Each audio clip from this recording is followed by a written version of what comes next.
What started as a party at Concord High School today ended in tears as students watching the launch learned about as hard a lesson as life offers. Steve Young was in Concord. 4, 3, 2, 1.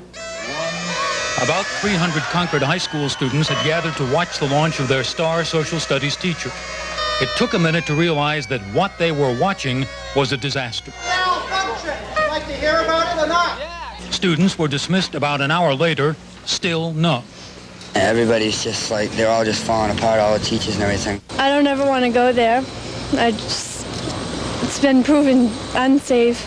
Afterward, the principal said guidance counselors will try to help students anguished by the tragedy.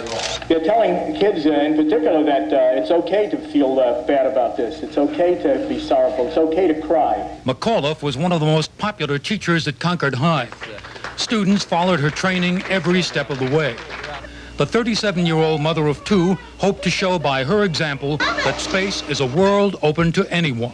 One of the things that I hope to bring back into the classroom is to make that connection with the students that they too are part of history, that the space program belongs to them. We were with them on Saturday night, and her little girl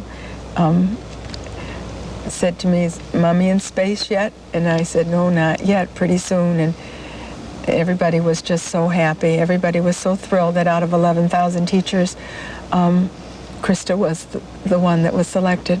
There were mostly empty streets in Concord today and deserted shops as the town began to mourn. I just watched it over again. It happened again.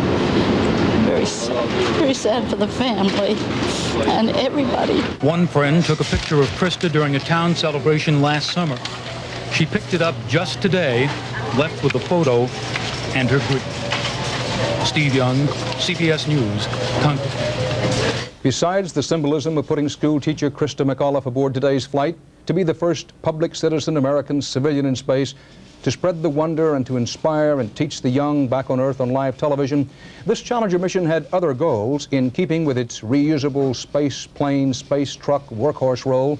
It was supposed to put up a $100 million satellite that would have become part of NASA's own shuttle communications network. It was also supposed to launch a $10 million payload to study Halley's Comet. Coming up next, Leslie Stahl has the latest on President Reagan's postponement of his State of the Union address, and Bob Simon will look at our space voyaging nation in a state of shock. First said that he was going to go ahead with tonight's scheduled State of the Union speech, then decided to put it off when the full dimension of the tragedy sank in. White House correspondent Leslie Stahl reports. At the White House, the president watched a replay of the tragedy this morning in stunned silence. He said it was a horrible thing, a tremendous shock. Today is a day for mourning and remembering. Nancy and I are pained to the core by the tragedy of the shuttle Challenger. We know we share this pain with all of the people of our country.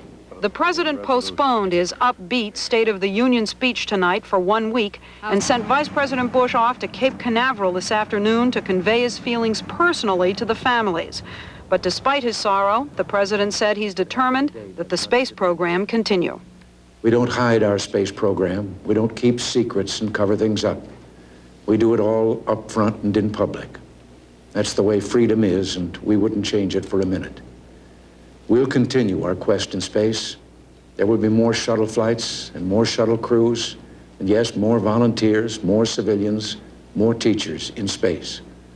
Nothing ends here.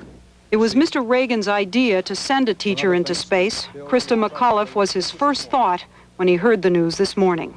The president called the entire crew courageous pioneers who gave their lives on the new frontier.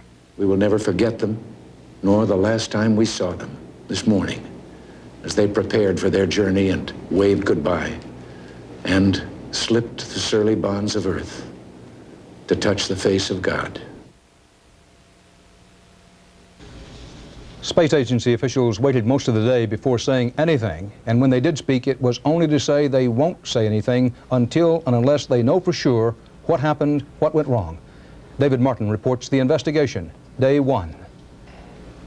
NASA doesn't know what happened, and neither do the makers of these white solid rocket boosters which helped lift the shuttle from the launch pad. I don't believe there's sufficient evidence on the replays to be able to ascertain the nature of the problem. Or the makers of the orange external fuel tank which carried 500,000 pounds of highly volatile liquid hydrogen and oxygen. What we have is what you see on television, and it's very hard to tell anything from that.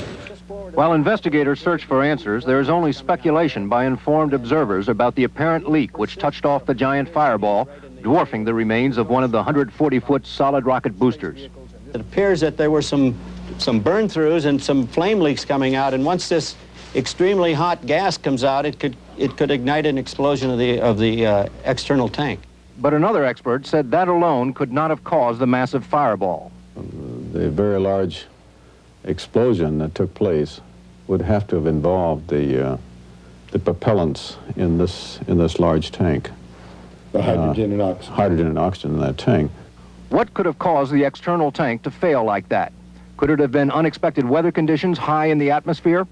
Winds aloft looked good. We didn't have any exceedances as far as our load indicators are concerned, to my knowledge, and we thought everything was in good shape for a launch this morning.